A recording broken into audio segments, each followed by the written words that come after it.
여러분, 우리의 삶을 이루어가는 수많은 요소들이 있지만 저는 개인적으로 우리의 삶은 말로 이루어지는 것이다 라는 생각을 해볼 때가 있습니다.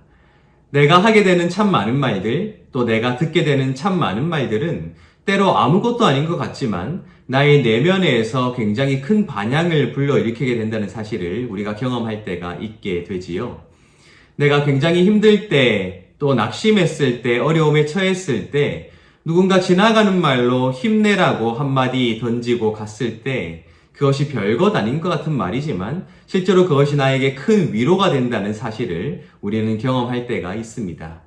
누군가의 말이 나에게 그렇게 큰 영향을 주고 있기에 나의 말 역시도 다른 사람에게 영향을 줄 수 있다는 사실을 또한 우리는 다른 한편으로 깨닫게 되는 것도 사실인 것입니다. 내가 누군가를 위로하는 말을 하게 되고 또 내가 누군가에게 손 내밀어 줄 때에 그 작은 말 한마디 한마디가 누군가에게 힘이 되면 좋겠다라는 생각을 하게 될 때가 있지요. 그런데 다른 한편으로 내가 하게 되는 말들이 누군가에게 상처가 될 수도 있지 않을까라는 걱정을 하는 것도 우리 삶의 굉장히 큰 부분 중에 하나라고 할 수 있을 것입니다.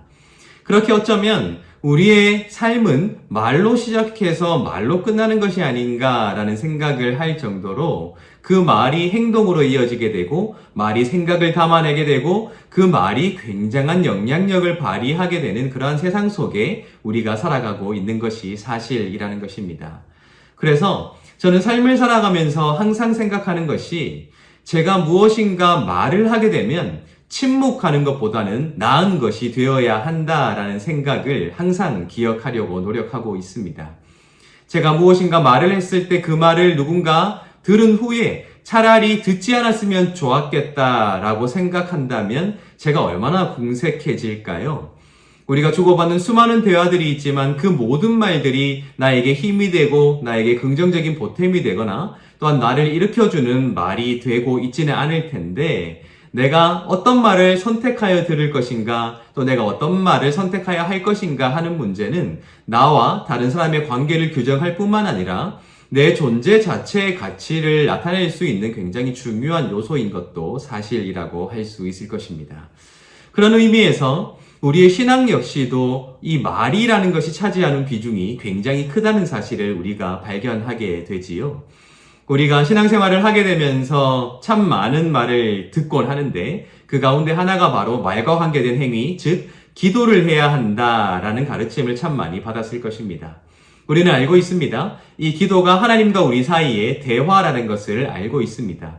나의 마음을, 나의 생각을, 나의 감정들을 하나님께 나의 말로 아뢰는 행위, 그것이 기도이고요. 거기에서 끝난다면 대화가 아니라 일방적인 선언이겠지요. 하나님께서 나에게 무엇을 원하시고 하나님께서 나에게 무엇을 말씀하시는가 하는 것을 우리의 마음을 열고 깨닫으려고 노력하는 행위, 그것이 어쩌면 나의 말을 하나님께, 하나님의 말을 내 마음에 채워나가는 그러한 대화의 행위인 기도라고 할 수 있을 것입니다. 그런데 우리는 때로 기도를 하게 될 때에 굉장한 강박을 가지고 있습니다. 얼마만큼 길게 기도해야 하는가? 또한 어떠한 말로 기도해야 하며 그 말이 얼마나 정제되어 있어야 하는가 하는 강박을 가지고 있다는 것이죠. 그래서 어떤 사람들은 얼마나 오랫동안 기도하느냐가 그 사람의 기도의 깊이를 나타낼 수 있다고 착각하게 되는 것도 사실입니다. 누군가 기도를 길게 할 수 있다면 그는 믿음이 좋은 사람이고 누군가 기도를 짧게 밖에 못한다면 그는 믿음이 없는 사람이라고 단정 짓게 되는 것도 사실인 것 같습니다. 그러나 우리가 기억해야 하는 것은 우리가 기도하는 그 모든 말에 있어서도 때로 우리가 말로 직접 하나님께 아뢰는 것보다 침묵으로 하나님에 대한 신뢰를 나타내는 것이 더 귀할 때도 있다라는 것을 우리가 기억해야 한다는 것입니다.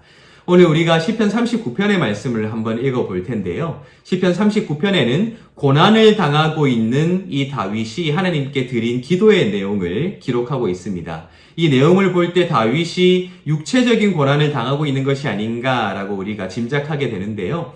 이 기도의 내용이 어떤 말로 시작하고 있는가 하는 것을 한번 살펴볼 수 있으면 좋겠습니다. 제가 읽어드리도록 하겠습니다.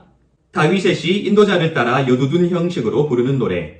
내가 말하기를 나의 행위를 조심하여 내 혀로 범죄하지 아니하리니 악인이 내 앞에 있을 때에 내가 내 입에 재갈을 먹이리라 하였도다. 내가 잠잠하여 선한 말도 하지 아니하니 나의 근심이 더 심하도다. 내 마음이 내 속에서 뜨거워서 작은 소리로 읊조릴 때에 불이 붙으니 나의 혀로 말하기를 여호와여 나의 종말과 연한이 언제까지인지 알게 하사 내가 나의 연약함을 알게 하소서. 주께서 나의 날을 한 뼘 길이만큼 되게 하심에 나의 일생이 주 앞에는 없는 것 같사오니 사람은 그가 든든히 서 있는 때에도 진실로 모두가 허사뿐이니이다. 진실로 각 사람은 그림자같이 다니고 헛된 일로 소란하며 재물을 쌓으나 누가 거두는지 알지 못하나이다. 주여 이제 내가 무엇을 바라리요? 나의 소망은 주께 있나이다. 나를 모든 죄에서 건지시며 우매한 자에게서 욕을 당하지 아니하게 하소서. 내가 잠잠하고 입을 열지 아니하면 주께서 이를 행하신 까닭이니이다. 주의 징벌을 나에게서 옮기소서. 주의 손이 치심으로 내가 쇠망하였나이다. 주께서 죄악을 책망하사 사람을 징계하실 때에 그 영화를 조목음같이 소멸하게 하시니 참으로 인생이란 모두 헛될 뿐이니이다. 여호와여 나의 기도를 들으시며 나의 부르짖음에 귀를 기울이소서. 내가 눈물 흘릴 때에 잠잠하지 마옵소서. 나는 주와 함께 있는 나그네이며 나의 모든 조상들처럼 떠도나이다. 주는 나를 용서하사 내가 떠나 없어지기 전에 나의 건강을 회복시키소서. 아멘. 지금 이 노래의 1절과 2절을 보면 다윗이 먼저 침묵을 선언하고 있다는 것이 우리에게 발견되게 되지요. 특별히 악인이 내 앞에 있을 때에 내 혀에 재갈을 물려 내가 말을 하지 아니할 것이다 라는 1절의 말씀이 기록되어 있고 2절에는 내가 선한 말도 하지 않겠다라는 다짐이 기록되어 있다라는 것입니다. 이러한 것으로 미루어 보았을 때 지금 다윗은 분명히 하나님께 노래하고 있으나 기도하고 있으나 그 노래의 방식과 기도의 방식은 침묵으로 이루어지는 것임이 우리에게 나타나고 있다라는 것입니다. 궁금하지 않습니까? 그는 하나님을 노래하고 있고 기도하고 있는데 우리가 생각하는 노래와 기도는 분명히 말을 통해서 이루어져야 하는데 오히려 다윗은 침묵으로 그것을 행하겠다라고 이야기하고 있다라는 것입니다. 그 이유는 분명합니다. 13절에 말하고 있듯이 주는 나를 용서하사 내가 떠나 없어지기 전에 나의 건강을 회복시키소서라고 말하고 있고요. 그리고 9절을 보면 이렇게 되어 있죠. 내가 잠잠하고 입을 열지 아니함은 주께서 이를 행하신 까닭이니이다 라고 되어 있어요. 지금 다윗은 육체의 질병이 찾아온 것일까요? 자신의 육신이 굉장히 고통스럽다는 것을 지금 표현하고 있는데 그 모든 것이 하나님께서 이를 행하셨다라고 함으로써 자신이 겪고 있는 이 고난의 상황이 하나님의 심판으로부터 비롯되었다라고 인식하고 있음이 이 노래를 통해 드러나고 있다라는 것입니다. 굉장히 극심한 육체적인 고통과 마음의 상처와 하나님께서 이를 행하신 것이 아닌가 하는 하나님에 대한 그 무수했던 감정들이 혹여나 자신의 입술로 표현된다면 그것이 하나님을 신뢰하는 자신의 마음까지도 해치게 될까봐 오히려 그는 침묵하겠다, 오히려 선한 말까지도 하지 아니하겠다라는 결단으로 이어진 것이 아닌가라는 생각을 해보게 된다라는 것입니다.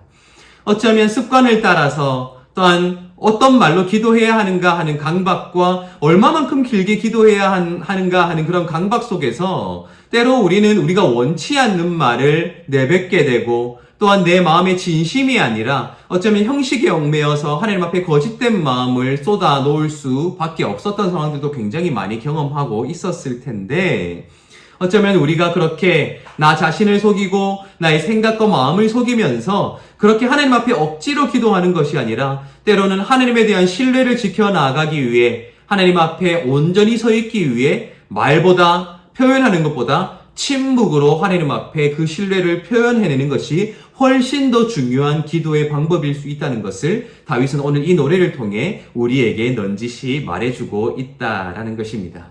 여러분, 지금까지 어쩌면 우리의 신앙은 기도가 없었기 때문에 무너진 것이 아닐지도 모르겠어요. 수많은 사람들이 이 신앙의 위기를 겪게 되고 한국교회의 믿음의 위기가 찾아왔다. 어쩌면 그것은 지금까지 기도가 없었기 때문에 찾아온 것이 아닐 수 있겠다는 생각을 하게 됩니다.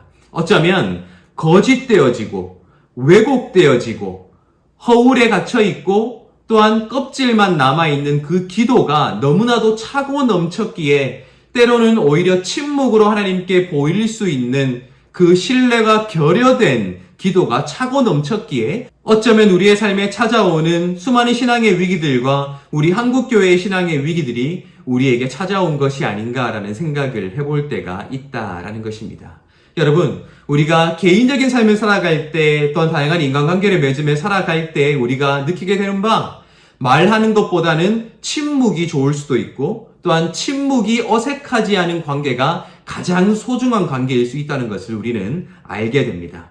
하나님과 우리 사이에서도 마찬가지입니다. 반드시 말로 하지 않아도, 반드시 길게 하지 않아도, 반드시 어떠한 자세를 취하지 않고, 반드시 어떤 공간에 속해 있지 않다 하더라도, 내가 굳이 말로 하지 않아도 하나님 앞에 나의 신뢰를 나타낼 수 있다면, 하나님과 더 깊은 교제의 시간으로 들어갈 수 있다면, 어쩌면 그것이야말로 가장 진실된 우리의 기도가 아닐까? 어쩌면 그 침묵까지도 어색하지 않은 하나님과 우리 사이의 가장 진실한 관계이지 않을까 우리가 생각해 볼 수 있어야 한다는 것입니다. 여러분, 침묵하는 것은 결코 부끄러운 것이 아닙니다. 오히려 말하는 것보다 하나님에 대한 우리의 신뢰를 더 진중하게 고백할 수 있는 굉장히 중요한 자세일 수 있습니다.